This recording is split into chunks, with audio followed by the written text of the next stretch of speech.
des personnalités qu'on découvre au salon. On découvre qu'ils font de la moto, en fait. Loulou, on s'est vu l'an passé. Frérot, Rick. Écoute, j'ai quasiment le goût de faire parce que parler avec vous autres, des grands chanteurs, t'as le goût d'avoir une belle voix, tu sais. Ah, c'est donc bien gentil. Fait que là, vous autres, vous faites la raide de filles. Toi, tu viens de joindre à sa sœurette cette année pour faire ça. Alors, qu'est-ce qu'on fait pour la raide de filles? On va raider avec... Faut être une femme, d'abord? Pour être une femme, il faut s'inscrire, il faut ramasser des sous qui s'en vont directement à la Fondation québécoise du cancer du sein. Cette année, on part de Saint-Bruno. On s'en va jusqu'à Granby, qui est vraiment... Il va se passer de quoi de bien spécial à Granby. Puis après, on finit ça à Sorel, où je vais faire le spectacle de clôture du Festival d'Agiblotte de Sorel. Jusqu'à maintenant, là, en 11 ans, on a ramassé 450 000 pour la Fondation. C'est bon, bravo. Cette année, on vise le demi-million. Ça s'appelle « À vos guidons pour le demi-million ». Puis la raide de filles, c'est pas juste des Harley-Davidson. Nous, on est commandité. On a un commanditaire Harley-Davidson qui est Carrier. Mais toutes les motos sont bienvenues. Les filles, peu importe, oui, là, on ne discrimine pas. On veut juste être le plus de filles possible. Ça fait longtemps qu'on voit la gamme de Spyder se développer, mais là, on a vraiment fait quelque chose de spécial avec une approche un peu plus hors route, peut-être chemin de Garnotte. Donc, le Ryker est arrivé chez Can-Am, beau produit québécois. On a cette version-là de base avec un moteur 600cc, mais on a aussi la version un peu plus hardcore avec un moteur de 900cc, des protections de calandre. On a même sous la moto des protections pour les roches et on a un petit clin d'œil au hors-route avec des pneus qui sont un peu plus orientés hors-route. Donc, est-ce qu'on va voir des Spyder dans les sentiers? Je ne penserais pas, mais on va en avoir de plus en plus, c'est sûr, parce que ces modèles-là vont être encore plus abordables et avec un petit côté rebelle qu'on apprécie pas mal.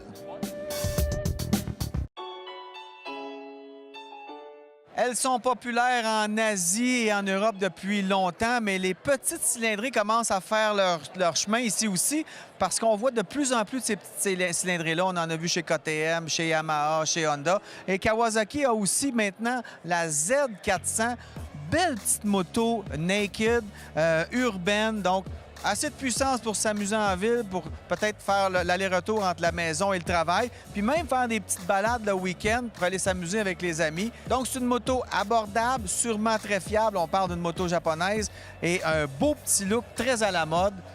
Toujours intéressant de voir ce que les manufacturiers nous amènent à chaque année.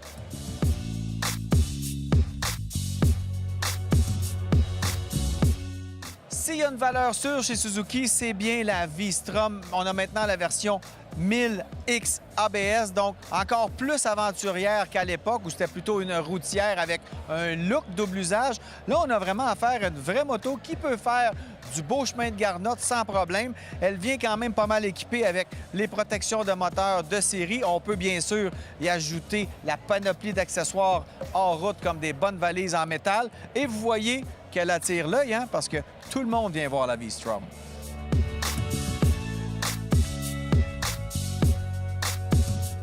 Chez la compagnie britanno-indienne Royal Enfield, on continue de faire le pari d'avoir des motos abordables, même en moto double usage avec cette nouvelle Himalayan 2019. On parle de 410 cm3. Vraiment une moto pour faire de l'aventure.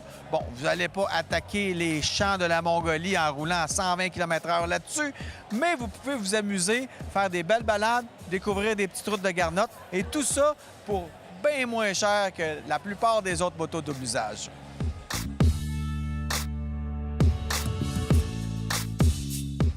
Si Ducati est arrivé avec la Panigale V4R avec des petites ailettes à la façon MotoGP, bien Aprilia, il va aussi avec sa version des petites ailes intégrées dans le carénage de sa moto la plus sportive, la RS V4 1100 Factory. On vous en a déjà parlé l'an passé. J'ai eu la chance d'aller essayer le précédent modèle sur une piste de course en Espagne, mais là, c'est la nouvelle Aprilia RS V4 Factory. Donc, un peu revampé, tout en gardant l'essence même de cette RSV4. Donc, beaucoup d'aide électronique, une panoplie de choses pour vous aider à être un meilleur rider. C'est un peu la mode dans les super sportives. On a des motos ultra performantes, ultra puissantes, mais avec plein d'aides électroniques qui viennent tricher un peu notre performance puis faire de nous de vrais grands pilotes. En tout cas, on a l'air.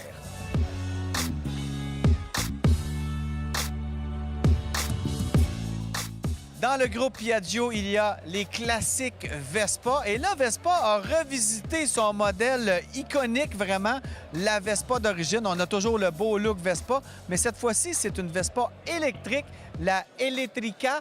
Et c'est très, très simple. On a un chargeur situé sous la selle. On sort ça, on branche ça dans le mur. En dedans d'une heure, on a 80 de l'autonomie de la batterie, 4 heures pour 100 et ça nous permet de nous balader en ville, de faire nos commissions avec le look, le style de la Vespa. Donc vraiment, c'est le fun de voir tout ce qui s'en vient dans l'électrique.